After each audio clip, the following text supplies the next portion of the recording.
नमस्कार दोस्तों, आज की कहानी है एक पिता का फैसला। इधर मेरा एमबीए ख़त्म होते ही माँ पापा ने मेरे लिए रिश्ता ढूंढना शुरू कर दिया। मानो मैं बोझ हूँ, जितना जल्दी हो सके सर से उतार देना चाहते थे।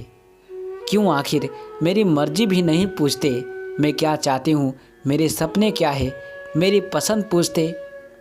मन में कहीं ना कहीं लव मैरिज के सपनों को जीती थी कि कोई ऐसा हो जो मुझे पूरी तरह जानता हो, मेरी हर आदत हर ख्वाहिश को पहचानता हो, जिसके साथ अपनी सारी ज़िंदगी खुशी खुशी अपने तरीके से बिता सकूं, जिसे मैं समझती हूँ प्यार करती हूँ। अरेंज्ड मैरिज के बारे में सोचते ही एक भय और डर बन जाता है दिल में।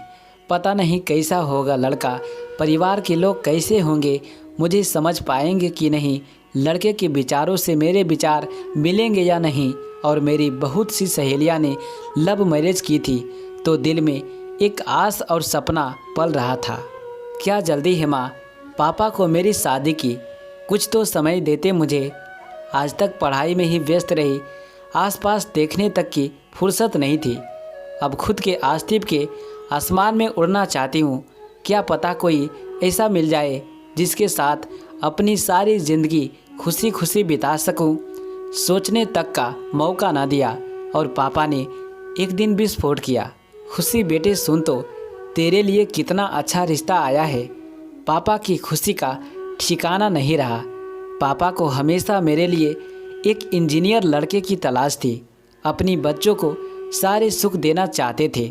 अनमोल मिश्रा जो मैकेनिकल इंजीनियर है, एक रविवार को पूरे परिवार के साथ आ धमका।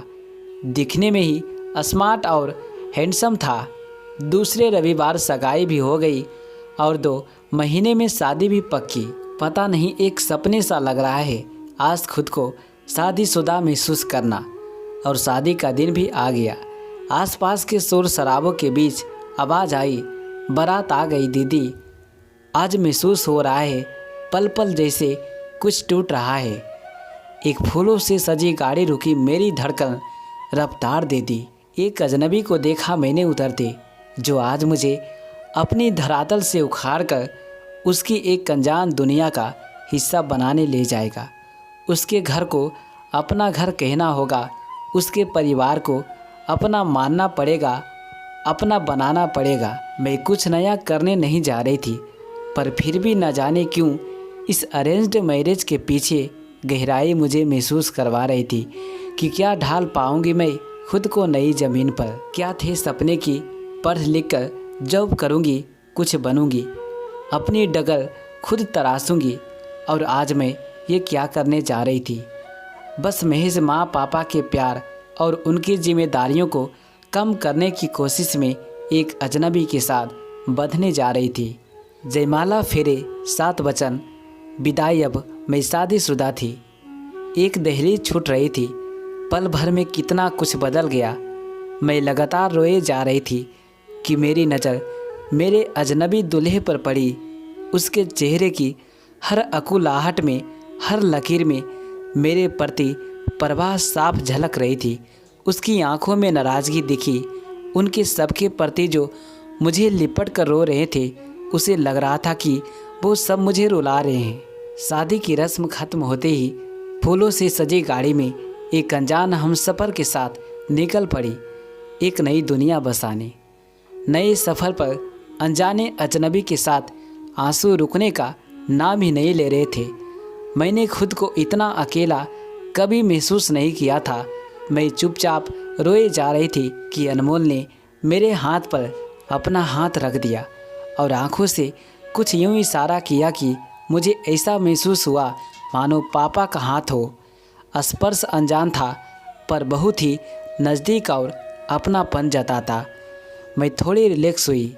2 घंटे में अनमोल का घर, मेरा ससुराल आ गया। गाड़ी रुकी। पहले अनमोल नीचे उतरे और जैसे ही मैंने गाड़ी के नीचे कदम रखा, अनमोल ने अपना हाथ आगे किया तो एक पराये घर की दहलीज पर गर्म और ऊर्जा सफ़र सहारे का हाथ थामे मैंने सारी रस्म निभाते गृह प्रवेश किया। फर्श पर फूलों की चादर बिछी थी और ऊपर से पखुड़ियाँ बरस रही थी। कुछ भी मेरा ना होते हुए भी एक सुकून लग रहा था और एक रस्म निभाती तो अनमोल ने पूरे अपने और नज़दीक कर दिया। दूध और पानी से भरी थाली में कुमकुम और फूल की पखुड़ियाँ सजा कर एक अंगूठी उसमें डाल दी थी जो मुझे और अनमोल को ढूंढनी थी। अनमोल की बहनें चिल्लाकर अनमोल को चीयर कर रही थी, कमॉन भैया, आपको ही जीतना है। मुझे कुछ यूँ महसूस हुआ मैं मानो किसी युद्ध के मैदान में अकेली निहत्थे खड़ी थी कि पीछे से असने से भरा हाथ मेरे सर पर रखकर अनमोल की मम्मी और मेरी सासू माँ ने मेरे कानों में गुदगुदाया, जीतेगी तो मेरी बेटी ही। तो दोस्तों, ये कहानी की पहला भाग था और दूसरा भाग देखने के लिए हमारे चैनल को सब्सक्राइब जरूर करें। और हाँ, जाते जाते अगर वीडियो को लाइक कमेंट शेयर नहीं किए तो वो भी कर दें। चलिए मिलते हैं अगली कहानी में।